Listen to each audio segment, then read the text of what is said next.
Well, Jay, it's really good to catch up again. It's been a little while, other than a brief chat yesterday, but it's been a little while. Good to chat with you. Good to chat with you, Chris. Yeah. Yeah, man. And now you've thriving now. You're hosting a symposium in Sydney. We are. We are. Yeah. We're trying we're trying to accelerate the pace of change for people who might be a bit different than normal, might need a few adjustments and supports to help them. But we're trying to spread the news of that's okay, that's humanity, and hey, look at some of the strengths that people who are neurodiverse can bring to workplaces, relationships, and really just gather some pace in Australia, starting with Sydney in November to help people understand these issues, which are quite complex actually. Definitely, definitely. So tell me, what inspired you to set the symposium up for Sydney? I had to think about this. When you emailed me this question, I thought, ooh, good question, Chris. He's on point here. Look, I grew up with parents who are a bit different, but do just fine, thank you very much. And I think I was inquisitive growing up, particularly of my dad, who's an interesting guy.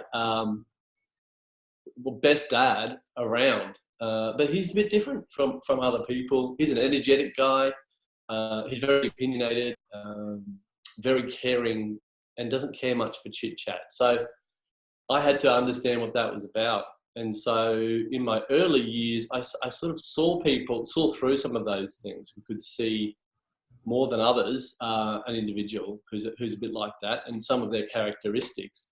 So that's back in history. And then now I know a lot more. I've become a psychologist. I've worked with a lot of people who are autistic or dyslexic or ADHD, and I want to share what I know and with businesses, but job seekers who may have some of these challenges. And that's why we had a successful event in Brisbane.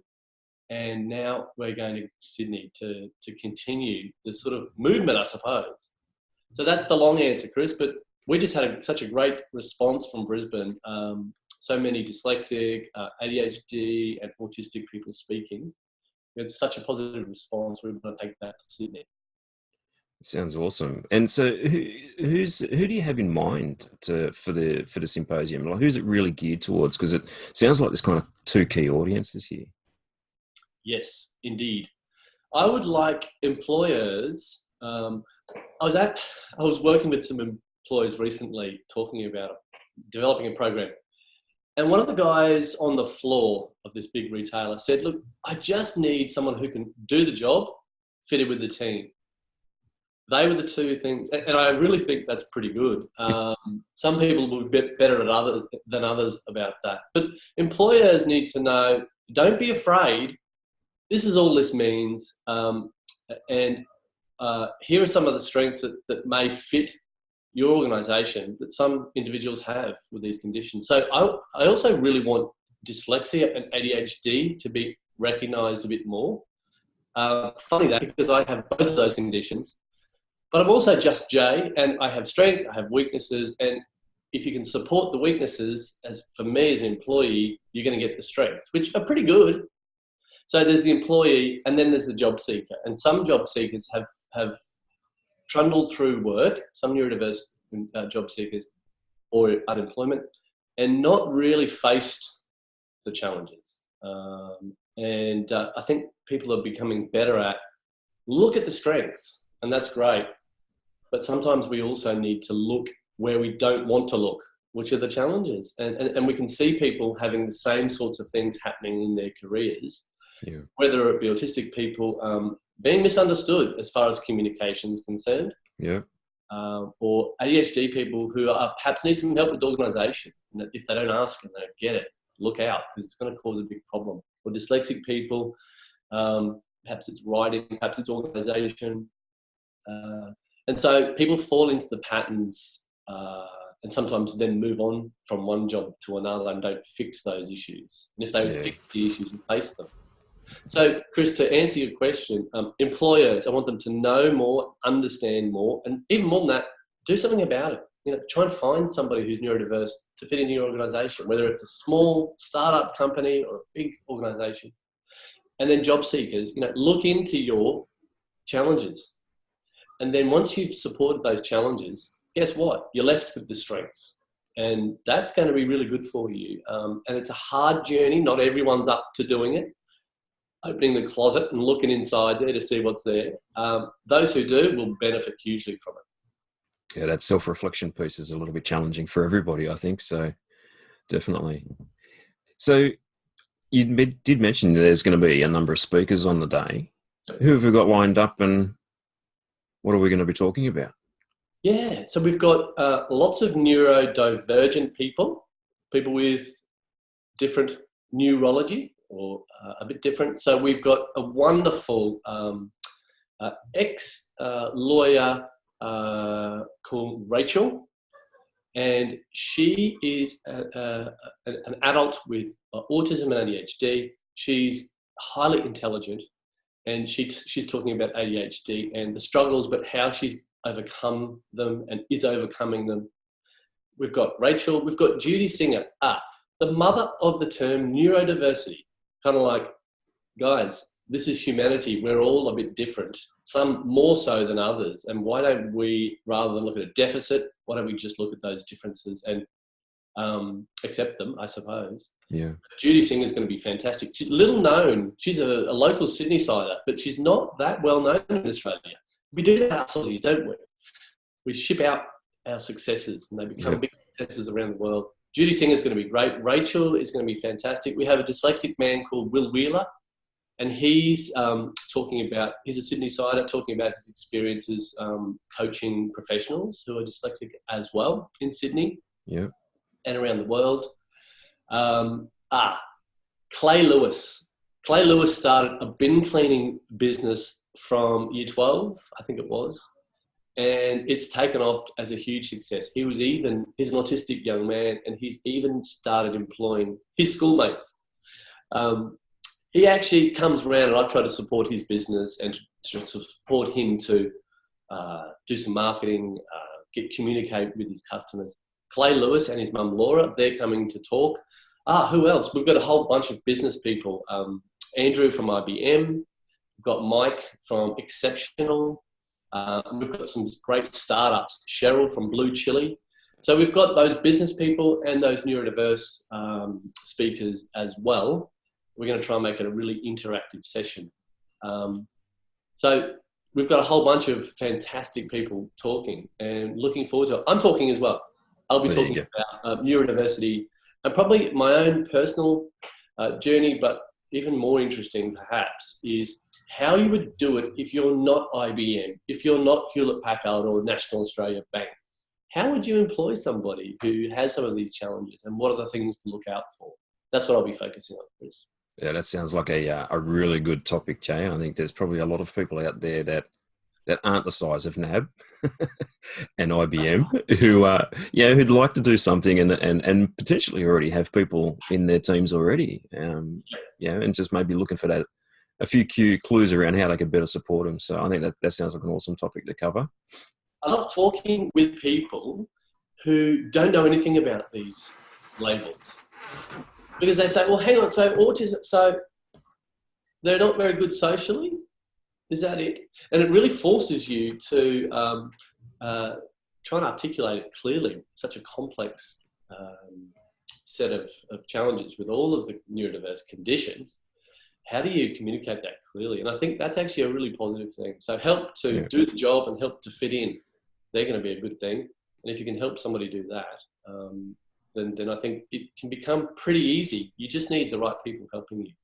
Definitely. And I think as you and I both know, a lot of those things that you might do will often help so many other people as well. Just your regular guys and girls in the workforce. So it doesn't need to be something special. In fact, exactly. And this is why HR professionals, I think, should be really excited about this space. Some of the things they try to implement in companies, you really are going to need to, with the dyslexic person, support their challenges. Or with someone with ADHD, support their challenges in an organisation or someone with autism, the communication. And so, yeah, have a look at those processes. How do staff receive feedback in that organisation? I think HR professionals should be really excited about that. It's needed for this individual. What about the other staff members? Can't it be clearer? Can't we have meetings that are shorter? Can't we be clearer in our communication? So, yeah, I think there's a whole bunch of people who will be excited about this stuff. Definitely.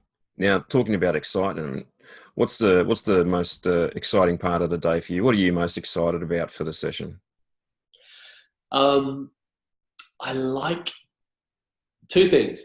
I like listening to the personal stories.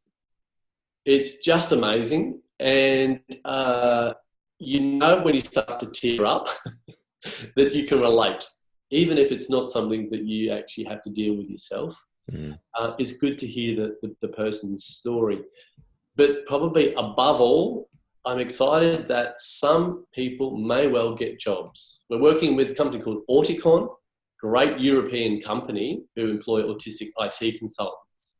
And we're running a mini hackathon, which is the last 1.5 hours of the symposium. It's in a separate room. It's free to attend.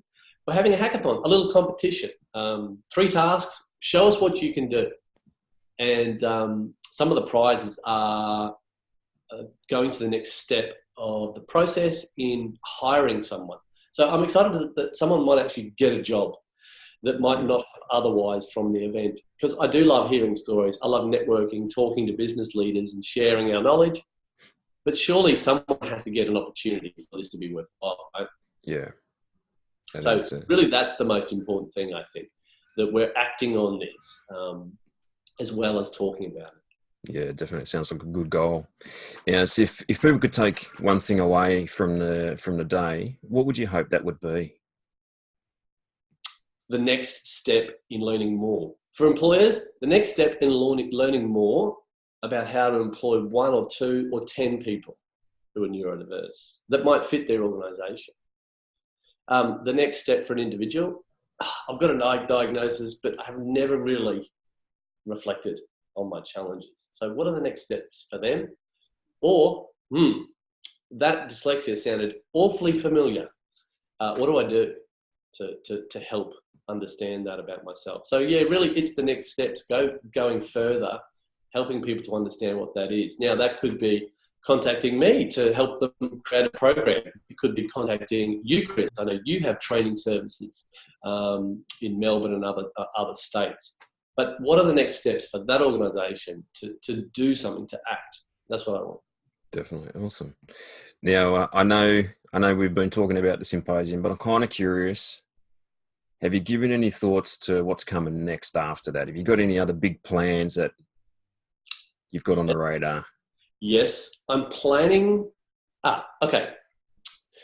People with autism sometimes, not always, find organising and planning difficult. People with dyslexia definitely find organising and planning things difficult. And people with ADHD have the same issue. Not all, but many, due to particular parts of the brain. So I'd like to put together a work-focused sort of online course for people to help. What are some of the things that can practically work to help you in that area? And I hope to help neurodiverse people, whoever they are, reflect on that. So I'm actually working on that at the moment, and it's quite exciting. I'm hoping that's something that's next, but we'll definitely have a symposium in 2020, and we've got some great things happening in dyslexia, and with organisations like Made by Dyslexia coming out. They're going to be working with Thriving Now, probably in Brisbane. We're desperate to come to Melbourne, the symposium to Melbourne. We just don't know when. So yeah, that's what's next. Some more symposiums and some online courses for people who probably can't attend. Sounds good, mate. Sounds good. Well, great to chat as always. And yeah, really, I think it sounds like a great day planned for, and it's the 22nd of November in Sydney. Yes, 22nd of November. Fisburners, right in the heart of Sydney, which is the startup hub. So yes, but we'll be talking about other careers, not just IT, And yeah, Sydney, 22nd of November. We really hope to see as many people there as we can. Sounds good, mate. Good luck with it all, and see how we go. Thanks, Chris. Thanks, buddy.